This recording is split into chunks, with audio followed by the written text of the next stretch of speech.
Sorry, Blair. There we go. Ms. Campbell. Well, I'm Blair Campbell, and I live in Hillsborough, and I own a small business that we've all been talking about, a Pretty Penny Cafe. It's become, from what I see in the dining room a lot of times, a place where young people can come and congregate, and it's been a community center, and pretty good place to get food too.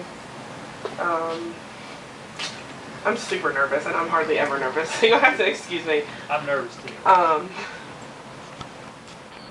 What else about me? My letter, I kind of put a little bit about me. I grew up on a sheep farm, not technically in Pocahontas County, but just about as close to Pocahontas County as you can get. All my extended great-grandparents and family are from Marlinton and Slady Fork, and so I consider myself to be a lifelong Pocahontas County resident. My dad was a sheep farmer, so the coyote put him out of business, and now he mostly has cattle. So I'm connected with the land in that same way. I feel like it's one of the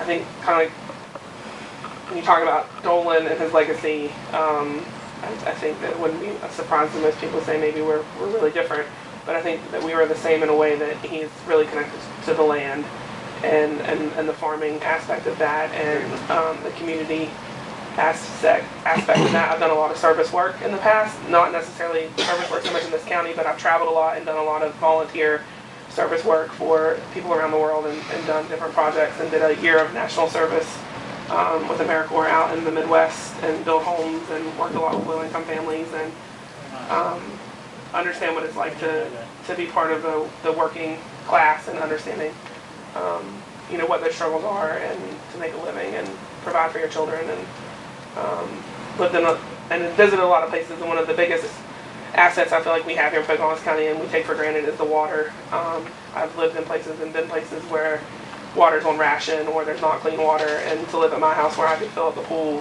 100 times a summer for my kids, I don't take that for granted. It's a huge asset we have here in the county. It's worth more than gold, the water is. So I'm interested in this because I feel like of all these people, I'm the youngest one here. Are you? I think so. So I think that could be an asset. It could be a downfall. So that doesn't not as much experience as some other people. But when it comes to understanding the new technologies and how these kids communicate, and trying to hire high school kids, and dealing with a lot of kids and younger people, and navigating that world has been interesting for me, and learning about employees and how to manage people, and those types of things.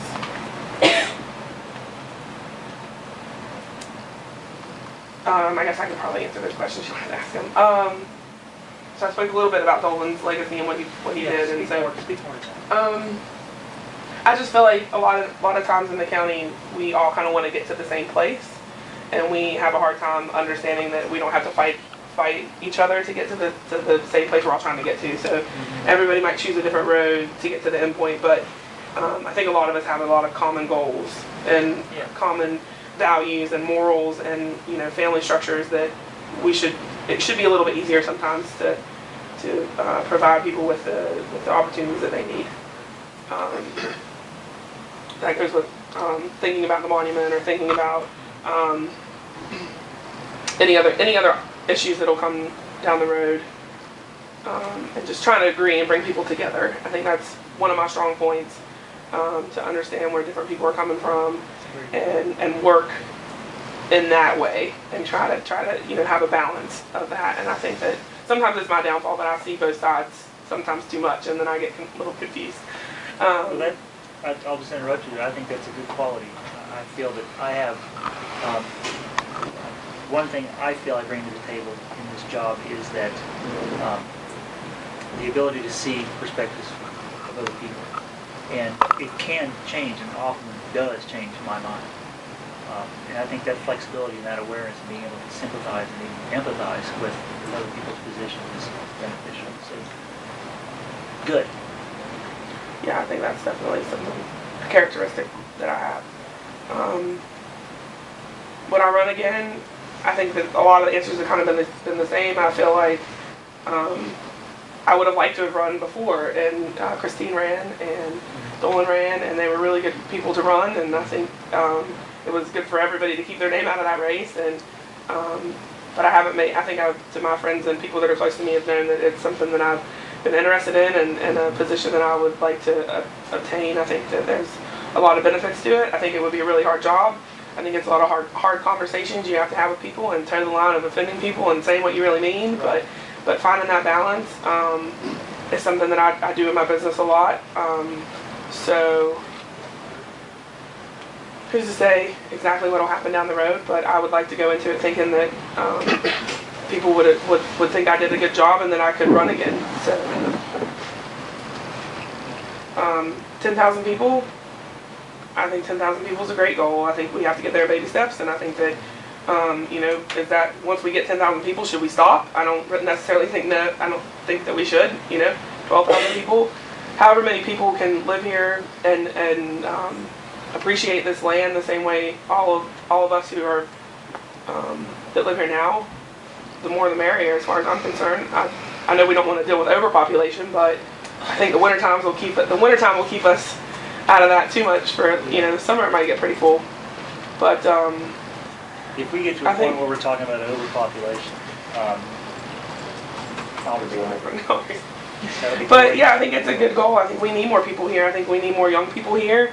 I think that that there's a lot of young people that have come here through the High Rocks, and I went to the very first High Rocks camp there ever was, so I totally understand where that organization has come from and where it's headed, and I have a really good understanding of how much it's offered the community. And those young people that come here that fall in love with this place and want to stay and want to be far away from their families just to be able to experience this great county that we live in, we need to have opportunities for them. I'm trying to help create those through local foods and having meetings and I was around when we first started having local food conversations and bringing people to the table to talk about that, and it's come a really long way in 5 years, and I feel like I'm partially responsible for that, and I try to utilize that as much as I can at the cafe. Clay Condon just brought me as much romaine lettuce as I can use, and it's exactly the same price from the U.S. food truck. I don't have to change my price point. I don't have to negotiate or deal with anything and so to have it be the same price point, a lot of the produce, it's the same price to get it trucked in or to buy it from Clay or anybody else for that matter. And so the more people that can grow stuff, and to one day down the line, the big vision for me, and I'll just kind of give you a little bit of insight of projects I'm working on, is trying to get that process facility and having a business plan. And I think that business plan entails having a line of products and a guarantee that you can produce a certain line of products and infiltrate and utilize what's growing at the time to have that label and have that marketing and understanding marketing and labeling and working on that to grow. And if you could have a line of products and certain crops and everybody knows what they can grow and they can sell it, it's a really good equation to put together.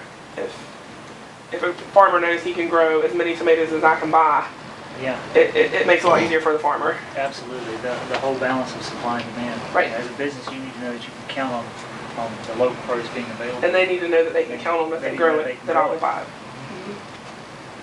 So that's part of the issues. I mentioned the monument a little bit. I feel like I have come to these meetings and had public stances on things that people may not agree with, but if I'm on that side of the table, I do understand that that is an important role to have and to reflect the voters and not my personal stance. So I just wanted to put that in my letter about those are clear lines for me, and I understand that. There are other issues, prescription drug and drugs in general. I mean, I live in Hillsborough, and there's been a couple meth labs busted down in our neck of the woods this last couple of weeks, and it's scary, and it's something that we need to be aware of and focus on. And my daughter's about to be in kindergarten, so trying to learn and understand what's going on in the public school system and grow with her as she goes down that road. And my son will soon be there, and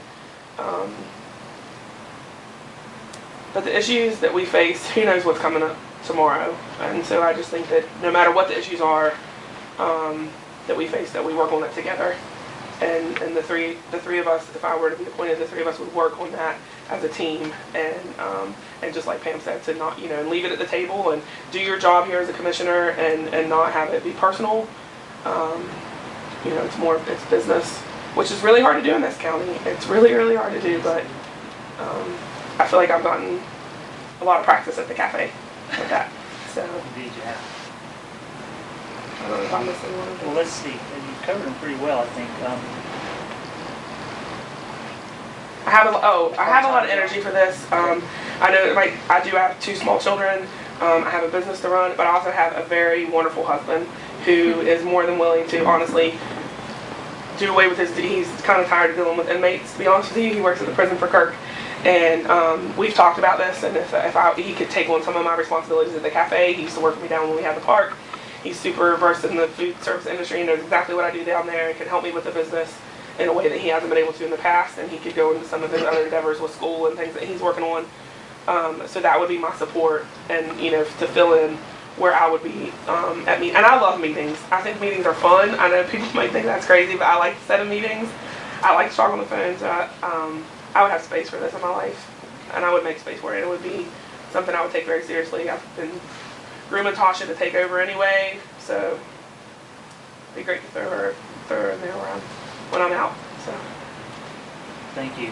I'd like to say that it's really exciting to watch you grow with your business. And I don't know if Buster's still here. I think maybe he left. It's been exciting to watch Buster Varner grow. And he's put in a new car wash that takes credit cards and everything. And he and I talked quite a bit. And to watch him grow in being a business leader and learning how to juggle all that, it really amazes me to watch you and Buster and other people who are small business creators juggle all these responsibilities and still have time to talk to me on the street. I don't know how you do it. Just wanted to say that. I think you do a wonderful job. thank you. And I think you did cover all the questions. I've written down the number for everything.